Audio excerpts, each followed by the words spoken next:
తెలంగాణ రాష్ట్ర రాజకీయాల్లో కీలక పరిణామం చోటు చేసుకుంది.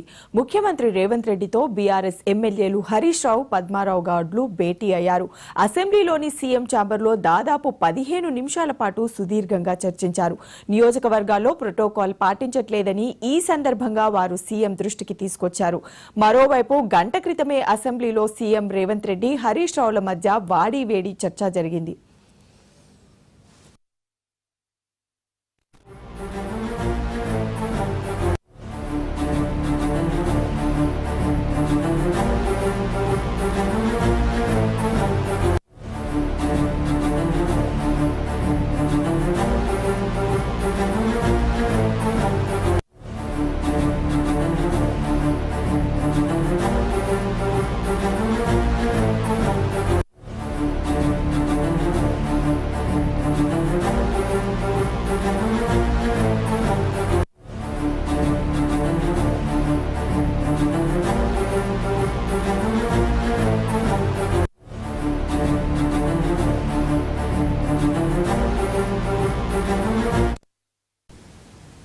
ఒకరిపై ఒకరు తీవ్ర స్థాయిలో విమర్శలు చేసుకున్నారు. కాంగ్రెస్ ప్రభుత్వంపై హరీష్ రావు సహా బీఆర్ఎస్ ఎమ్మెల్యేలు విమర్శలు చేస్తే 10 ఏళ్ల బీఆర్ఎస్ పాలనపై సీఎం రేవంత్ రెడ్డి రెచ్చిపోయారు.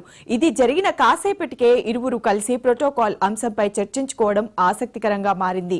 రాజకీయాలు ఇలాగే ఉండాలని, పార్టీల మధ్య వైరం ఉన్న నియోజకవర్గ సమస్యల విషయంలో అవేవి పట్టించుకోవద్దని, ఇవి మంచి పరిణామమని రాజకీయ విశ్లేషకులు భావిస్తున్నారు.